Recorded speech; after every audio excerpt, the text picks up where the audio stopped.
Hello and welcome to Quartzlight, your car brochure channel. Today we're going to have a look at the Sierra RS Cosworth 4x4.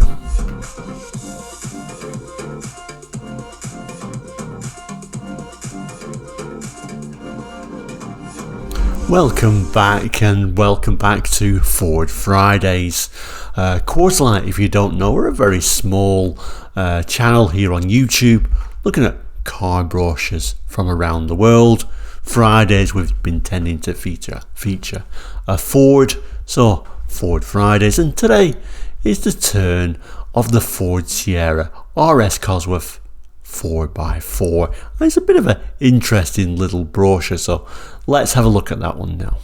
Okay, so here is today's brochure, and really from the outside it doesn't look anything special. I don't know if you can make it out. I know it's hard to see, maybe if I've moved the light a little bit. RS Cosworth 4x4 is kind of like embossed on the front cover on this very uninteresting plain front cover. But the interesting thing about this is it's a hard cover, which is unusual, isn't it? So no expense spared, even though it looks very plain and uninteresting, really, doesn't it, from this front cover. Now they weren't really available just to pick up at your local dealer, but unlike the other hardback brochure we looked at, a few months back for the Allegro, this wasn't sort of like your sales manager's copy. No, the members of the public could get these, if you wrote off to your merchandising and Ford or wherever. For further information on the RS Cosworth 4x4, this is what they sent you. And I think also if you had some kind of like ties, because I know my dad had a Sierra Sapphire at this time and he ended up with one of these, so maybe if you had a Sierra already, maybe yours might have been higher up the list, I'm not sure. But like I said, even so, these were available to members of the public, so they must have spent quite a bit of money on these. You didn't just get this, they also sent you a poster as well for the RS Cosworth, sadly long since gone. And when they mailed it, it also came in like a black box with the mailing address on the front of the black box, so no expense spared. So it actually arrived in pretty good condition. Again, the black box has gone.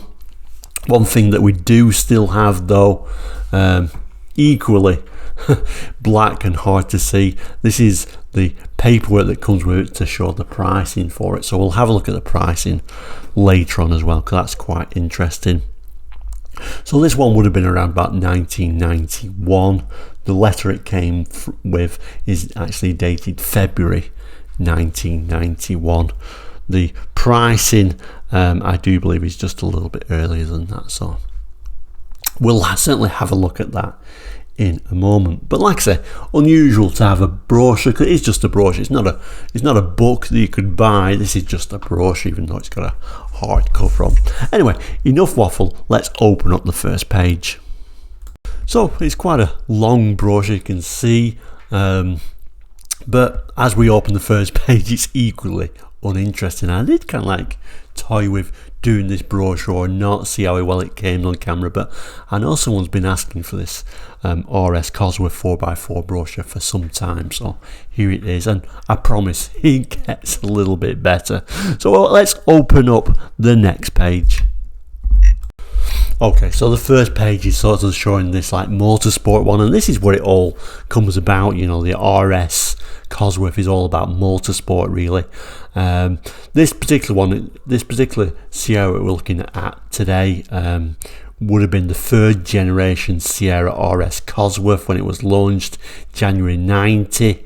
And like I said, this time it's four-wheel drive. But back in 87, Ford Motorsport had been kind of like talking about a four-wheel drive Sierra RS Cosworth that could be made sort of like into a competitive world rally championship, and this is where this car has all come about. Love how they used to put these sort of pod lights on the front. Unusual, this one, it's actually kind kind of like a see-through, because it's kind of like showing that, you know, beneath this Motorsport car is the actual car itself. You could actually buy and, you know, drive around your local town looking like a rally superstar. And as it says at the bottom here, race-bred performance with road-going manners. Look particularly nice in this black colour. You can see clear indicators. We've got like wipers on the front headlamps. These very nice alloy wheels. And a bit of a spoiler on the back. It certainly looks quite the part, and certainly made my dad's 1.8L look very plain indeed. Let's have a look at some of this text. Oh, and don't worry for those people who are looking on, you know, the cell phone watching these videos. I know some people do. We will zoom in on some of the features on the car in a moment as well. Anyway, the RS Cosworth 4x4 redefines the qualities of a performance car. It makes the excitement of a rally car and refines it with all that is best in luxurious road-going cars.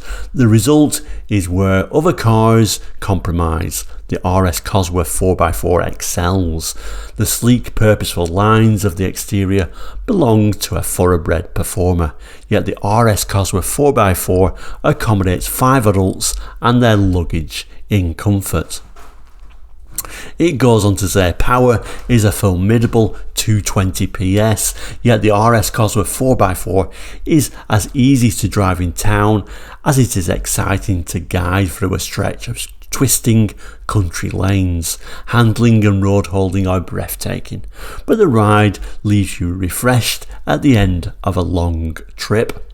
Performance with practicality, excitement with drivability, craftsmanship with advanced engineering. The balance is a true measure of automotive performance. Optimizing it is the key to the RS Cosworth 4x4. You can see straight away that's rear little bit of a wing, isn't it? I don't know if I'd call it a wing, but a little bit of a boot spoiler. You can see the rear glass is black, so really matches with that black paintwork. I don't know if you can make it out, just about see the word. See if we can zoom in close enough, will it tune in? It is just too small to see, and in fact even off camera it's just not clear enough to view, but it actually says Sapphire, unusually enough. You kind of like think that would say Cosworth, but no, Sapphire is the word there. Like I said, these rather nice alloy wheels, which are pretty attractive, although extremely difficult to clean. On the indicator there we've got a little 4x4 badge, and like I said, the front end we've got these clear indicators, those little wipers on the headlamps, and sort of these little vents on the bonnet there. And the next page is all about its sort of rallying motorsport heritage, really, isn't it? And when I pull the camera back, you can really see how long this brochure is. In fact, when they was thinking about developing this car, they was kind of like considering bringing back the sort of 3-door Cosworth, but no, they decided to go for this kind of like a bit more discreet 4-door version, because they kind of like thought it would have, you know, greater market potential. And as it said on the other page, you know, you get 5 people in there, you can get your luggage in there, so a more user friendly design. Although I do really like the Sapphire, and particularly in RS Cosworth form, it really does look the part. We'll look at some of this sort of motorsport text, and then we'll have a look at a few of these pictures. It says nothing provides a sterner testing ground performance cars than motorsport. The conditions are merciless. The pressure is unyielding. The verdict is final. The RS Cosworth 4x4 rally car proved itself equal to the challenge when it beat all comers in the first competition event, the Alicante Group A rally in Spain. The result was impressive but not surprising. The RS Cosworth 4x4 boasts competition credentials few other cars can match. The RS Cosworth 4x4 2-litre EFI twin overhead cam engine was developed by Cosworth Engineering. Among their other achievements, this specialist British engineering company was responsible for the most successful Formula 1 engine of all time. Christened the DFV, the unit powered Jim Clark's Lotus to victory in the Dutch Grand Prix on its very first outing. From there, it went on to score a record 154 Grand Prix victories. In the succeeding years, drivers such as Jackie Stewart and Graham Hill, Niki Lauda and Emerson Fittipaldi won no fewer than 9 world championships with Cosworth power. In 1965, Cosworth formed an association with Rally Sport. In recent times, the combination has produced the RS 500, which won the World Touring Car Championship in 1987, and has repeated the feat in 1990 at the hands of Rob Gravett. Malcolm Wilson and Pentti Auricula, who I think was one of the Flying Finns, are continuing the RS rally tradition with the latest evolution of this proud mark, the RS Cosworth 4x4. This car draws on all the lessons from the RS racing experience. We analysed everything we learnt about handling, about reliability, about advanced technology, and we used the information to create the best racing RS Cosworth yet. The RS Cosworth 4x4 is essentially the same as the car you can drive. Same engine, same suspension, same 4-wheel drive system. All we've added are a few creature comforts. So picture wise, we've got the RS 200 in rally trim, the 1987 Touring Car Championship, taken to the air in 1987 1000 Lakes Rally, and Rob Gravett at the wheel of his RS 500. The RS Cosworth class leader in the 1989 Production Saloon Car Championship, and where we've got Nelson Piquet in the Cosworth powered 1990 Formula 1 Benetton Ford. And then the main picture is this RS Cosworth 4x4 rally car in action. Okay, and then we turn the page and it's talking about the RS Cosworth 4x4. Traction is awesome, handling is electric.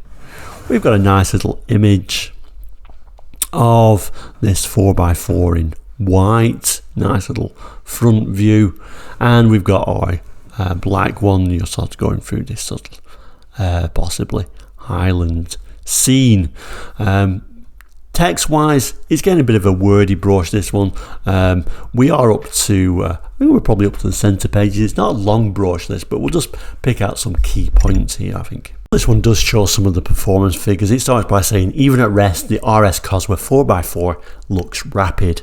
Appearances do not deceive, for the sleek lines that look so purposeful enable the car to slice through the air with a drag coefficient of 0.32. From a standing start, the RS Cosworth 4x4 reaches 60 in a mere 6.6 seconds. It covers a quarter of a mile in 14.3 seconds. 30 to 50 takes just 2.5 seconds in second gear. Yet straight line speed alone, it's not a true measure of a car's performance. It is handling that determines its ability to cover the ground efficiently and safely. And then, it talks about, some of the features, ABS, etc., etc., and ends on talking about, moreover, the flexibility of the RS Cosworth 4x4 marks it out as a practical choice. It is as easy and compliant in town traffic as it is thrilling on the open road. It cruises at speed in effortless calm, and it offers the reliability that you would demand from any car. My mistake, this is actually the centre page now, showing a full a double page spread of this black Cosworth. We'll zoom in on some of the features, but this is not a bad picture overall. Like I say, we can see those sort of smoked rear tail lights again, and it kind of just about gives you a glimpse of that nice interior, like leather seats, which we'll see in a moment.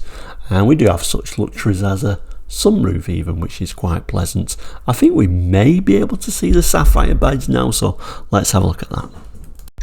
There we go, we can just about make out that Sapphire badge this time, and a glimpse of that leather interior. Even can just about make out the number plate etched on the glass there. For the next page, this is really showing you that it's not just a rally car, it's not just a performance car, bit of a luxury car as well. So let's have a look at some of these images and some of this text. The design of the RS Cosworth 4x4's interior complements the breadth of its dynamic abilities. The cockpit forges an intimate relationship between car and driver, yet the cabin also transports 4 adult passengers in calm and spacious comfort. The driving position is an environment crafted for the driver by the driver.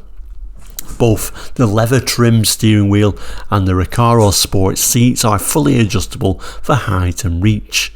The instrument floodlighting, heating, ventilation and seat belt heights can be altered to suit your preference. It very wordily tells you about some of the equipment, and then says a final touch of luxury can be added to the cabin with the option of Raven leather trim and a high series compact disc player.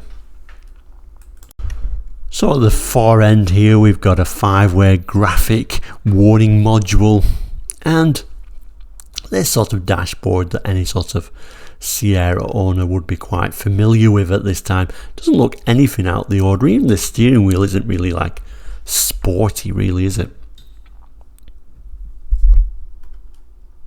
Steering wheel is height and reach adjustable.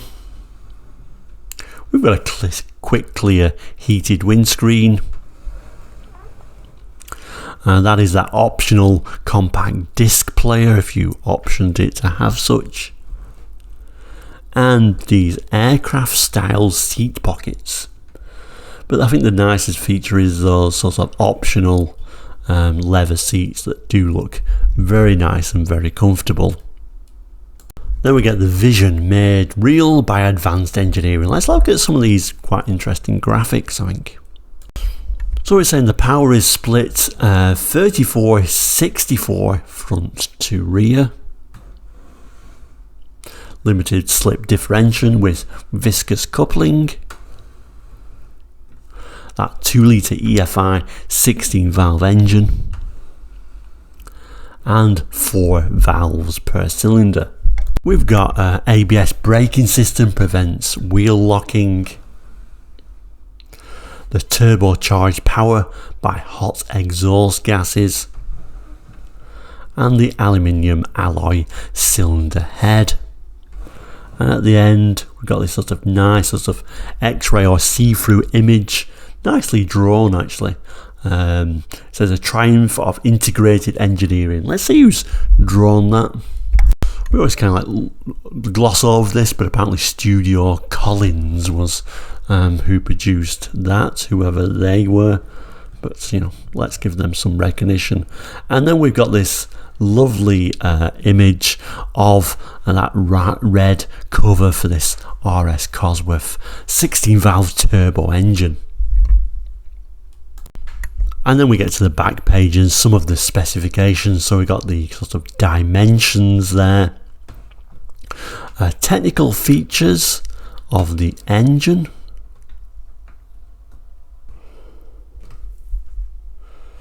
there we go. We've also got sort of some further details. I'm not going to read through it all, but certainly you can pause the screen and have a look at that if you want to. Nice little power band.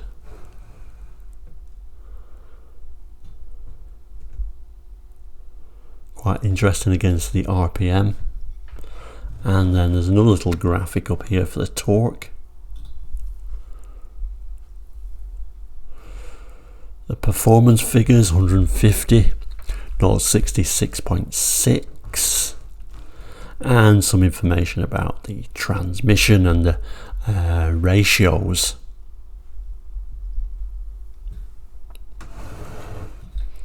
And then we got another image of this black one that we seem to be following throughout the brochure. And the very back page is another of these sort of like see-through tracing paper style pages. I'm not sure why, but we'll have a look to see what it's got to say. Lots of specifications here again. I'm not going to read through it all, but you know, pause the screen if I go a little bit too fast. Some of the weights, and then some of the standard exterior features, things like an anti-theft alarm, which you would really need on a car like this. I know the insurance groups were very high, and you know, at one time actually you could pick these up reasonably cheap, but you couldn't insure them because they were so expensive, and then the prices went crazy. What have we got here? Further standard exterior features.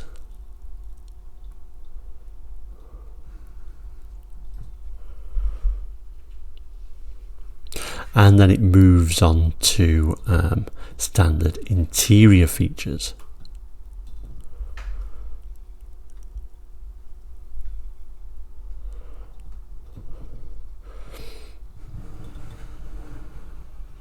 More standard interior features.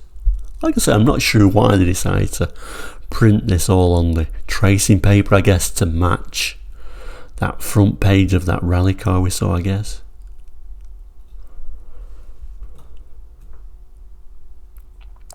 Bit of information about that in-car entertainment for those who are interested in that sort of thing.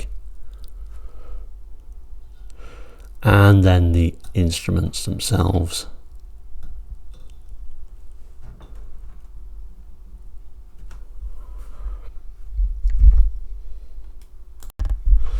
And it continues.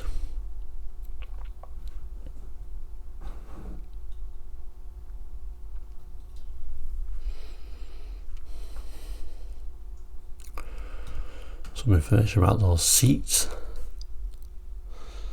So the standard seat would have been this Halley or Haley fabric trim. The option would be to get that nice leather.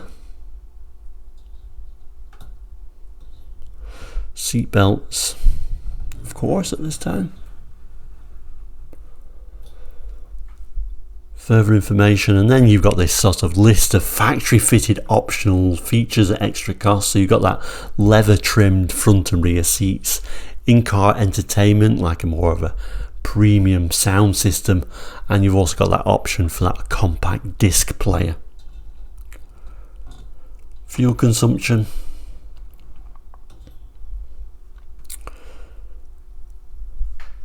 Not too bad really for what it is. Telling you can run on unleaded fuel. And then finally you've got, you know, your little Ford badge. And you know, these little little bit of a thing on there, you know, the figures don't mean you have to actually do those performances, etc, etc. A bit of a clause there just to get them out of any trouble. Also saying, you know, individual cars might be slightly different figures, which is unusual. Little bit of a thing to put on there. And then this little sheet that always came with this particular brochure, and the prices again. Unusual design, black on black. I don't particularly like the design on the front. But the figures themselves are quite interesting. Really, it's talking about the finance figures, how you can finance this, but it does give you an idea of price, so let's have a look at that. So here it's really giving you an idea of how to finance it, but the thing we're most interested in is the cash price there, £27,899. and £20, which is a lot of money there for the early 90s. Yeah, you get a lot of car, but that's a lot of money. So there we go, that's at the end of today's Quarterlight and the end of today's Ford Fridays. Hope you enjoyed the episode. Please share any memories you had of this particular car. But for now, we'll say please do like and subscribe. Do take care, and we'll see you very soon. Goodbye.